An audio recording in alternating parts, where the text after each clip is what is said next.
You're tuning into Black and White Sports on YouTube. The no-holds-barred truth on sports. The main event starts now. Well, guys, we're going to be talking about the NFL and the team formerly known as the Washington Redskins, now known as the Washington Commanders. The word came down today that Dan Snyder, who is the owner of the team, he's actually thinking about selling the team. Now, guys, the Commanders have a lot of issues going on, and some owners may actually want this man out the door. As you guys know, the whole John Gruden thing actually stemmed from workplace misconduct by the then Washington Redskins. And Dan Snyder may actually be ousted, don't really know. We'll have to see what happens. But it seems like, Dan Snyder may actually be trying to jump ahead of that and sell the team and pocket a whole bunch of money. Now, guys, that brings us to one Screaming A. Smith over there at the worldwide leader in woke, ESPN. We should have known this, folks, as soon as we heard that the Redskins may be for sale, that the woke sports media would immediately jump on the race card. Now, guys, I'm a capitalist. I believe in selling to the highest bidder, regardless of race. But to Stephen A. Smith, he wants to make sure that if the Washington Redskins are actually sold, that they have black ownership. You see here on Fox News, Stephen A. Smith wants Commanders to have black ownership. It is time for that to happen. Now, here's the thing, folks. I'm pretty sure this team will be sold to the highest bidder, regardless of race. Race is not going to play a role in this. It's not. Now, we do have the clip here, and Stephen A. Smith actually brings up Melanie Hobson, who is a minority owner of the Denver Broncos. However, she is a minority owner. He does point that out. He wants an owner to actually be black as the majority owner. Now, here's the thing, folks. Maybe Stephen A. Smith doesn't actually know this, but Melanie Hobson is actually married to the great George Lucas, who is the creator of Star Wars. Now, Melanie Hobson, when I checked, her net worth is something like $150 million. Not enough to actually buy an NFL team. Now, her husband, George Lucas, the creator of Star Wars, worth something like $6 billion.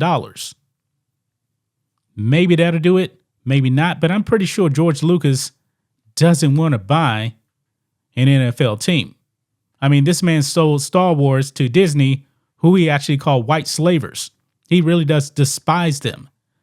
But let's go ahead and listen to this clip here of Stephen A. Smith. This makes absolutely no sense whatsoever. You sell to the highest bidder, regardless of race. And there's black people out there, he even mentions this, with the capital. However, they actually have to want to buy a team fully. Now, I do believe that Kanye actually, before a couple of weeks ago, he probably had the net worth to actually buy a team, but I'm pretty sure the NFL probably wants nothing to do with Kanye West. But I digress. Let's go ahead and roll it. Well, my immediate response, I appreciate that, Doggy. My immediate response, and that's for a reason I wanted to stay on for this segment. It's time for black ownership. I know the lady, I think her name is Melanie Hobson, is a part owner for the Denver Broncos, if I remember correctly. I hope I'm not wrong about that. I'm not sure, but I think that was. But I'm talking about a majority owner of a National Football League franchise that happens to be a black person. That would be nice. One of the things that we have discussed and lamented throughout recent history is the lack of representation, the lack of diversity when it comes to the ownership group. Maybe if there were black owners, more issues would be addressed more poignantly, more transparency would exist. Obviously, more coaches would be of African-American descent and beyond. And so I'm going to stop right there. If you get a black owner and he hires a coach because he's black, that team is set up for failure. You hire the best person for the job. Now, guys, if I actually had an opportunity to get a Bill Belichick versus a Marvin Lewis, who you picking? I'm picking Bill Belichick. Now, Jerry Jones, when he needed a head coach, remember he interviewed Marvin Lewis and also Mike McCarthy. He chose Mike McCarthy, and that's the better choice between the two coaches, even though I'm not a big fan of Mike McCarthy. Let's move on. I think I look at this as an opportunity to ingratiate an African American into the proceedings. You have a guy like Jay-Z with Beyonce, and Lord knows how much money they're worth. You're talking about groups of individuals that could coalesce and come together and really collaborate and combine their resources to ultimately own franchises throughout the National Football League. Why can't that be the case when we're talking about African American representation on the ownership, from an ownership standpoint? It is far time that it has happened in the National Football League. Over 65% of its players are black.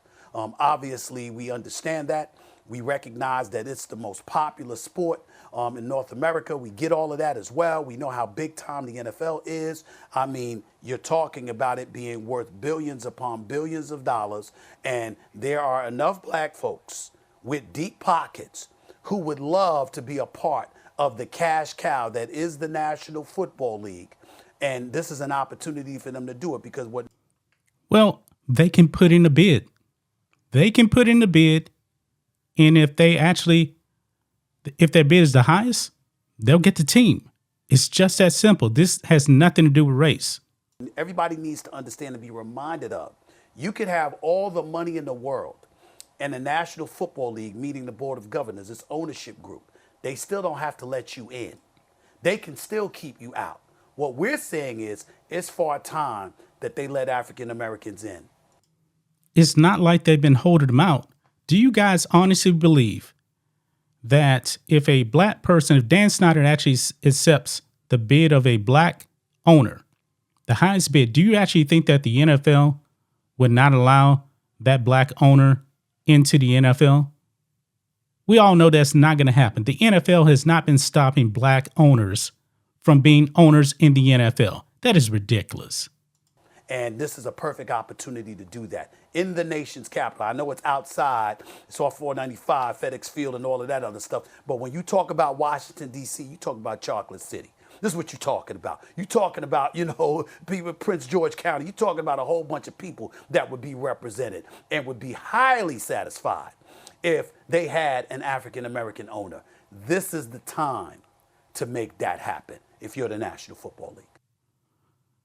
I can guarantee you guys, I'm black.